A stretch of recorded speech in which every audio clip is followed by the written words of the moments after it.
आई शिरकाई दिव्यांग मोफत शालेय संस्था नियोजित जागा शुभारंभ। स्वराज्य ग्राहक न्याय निवाडा समिती दिल्ली संचलित आई शिरकाई दिव्यांग मोफत शालेय संस्था नियोजन जागा शुभारंभ तारदाळ ठाकरे नगर येथे पार पडला। सदर कार्यक्रमाचं उद्घाटन सामाजिक कार्यकर्ते रणजित पवार, ग्रामपंचायत क्लार्क भाऊसू चौगुले, संस्थापक अध्यक्ष दत्ता मांजरे तारदाळकर, प्रहार तालुका अध्यक्ष सुनील शिंदे, विकास गायकवाड, दादासू सुतार, हेमंत, प्रल्हाद माने, मार्तंड कांबळे इतर मान्यवरांच्या उपस्थितीत पार पडलं। तसेच जवळपास 15 किलोमीटर परिसरामध्ये दिव्यांगांसाठी शाळेची व्यवस्था नसल्याने तारदाळ खोतवाडी व आजूबाजूच्या परिसरातील दिव्यांगांना शिक्षणासाठी बाहेरगावी जावं लागत आहे। त्यामुळे आज तारदाळ येथे दिव्यांग मोफत शालेय संस्था नियोजित जागेचं उद्घाटन झाल्याने व लवकरच कामाची सुरुवात होणार असल्याने नागरिकांच्या चांगल्या प्रतिक्रिया उमटत आहेत। सदर कार्यक्रमासाठी प्रहार जनशक्ती पक्षाचे उत्तर कोल्हापूर जिल्हा उपाध्यक्ष सुनील पाटील, अनिल विजयनगरे, सागर जमीर, सुधीर मासुर्ले, दत्तात्रय गोडबोले, इरफान बागवान, आनंद वाणी, नानासू दातार, सुरेश पुणेकर, महादेव नाईक, महेश शेट्टे, सुनील कांबळे, अल्ताफ गलगले यांच्यासह अनेक मान्यवर उपस्थित होते। आपण या तारदाळमध्ये ज्या दिव्यांग शाळेचं उद्घाटन केले आणि त्यासाठी आपण सर्वजण आला, तुमच्या सर्वांचं खूप खूप मी आभार मानतो।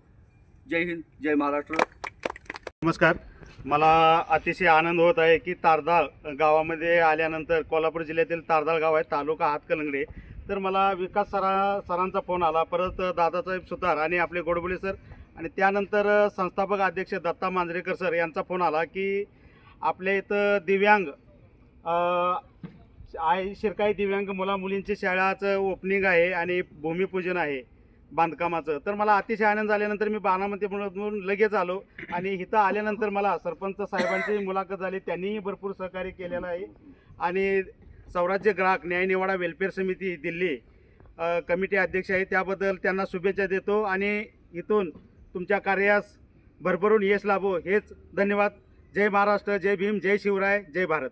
न्याय निवाडा वेलफेअर समिती दिल्ली यांच्या वतीने आई शिरकाई दिव्यांग मुलींसाठी एक चांगला उपक्रम राबवला आहे आणि येणाऱ्या काळात या शाळेला खूप महत्त्व असणार आहे, कारण जी दिव्यांग मुली आहेत इथं आसपास कुठेही शाळा नाही। या शाळेत जाण्यासाठी बाहेरगावी जायला लागते, पण आमचे सर्वच जे आमचे मित्र आहेत यांनी जे उपक्रम राबवला खरोखर यासाठी कौतुकास्पद आहे आणि यांना माझ्यातर्फे पूर्णपणे शुभेच्छा आहेत आणि काही लागलं तर आम्ही तुमच्या अशा बातमी पाहण्यासाठी लोकहिरा न्यूज चॅनलला सबस्क्राइब करा, लाईक करा, शेअर करा, तसेच www.lokiranews.com ला भेट द्या। धन्यवाद।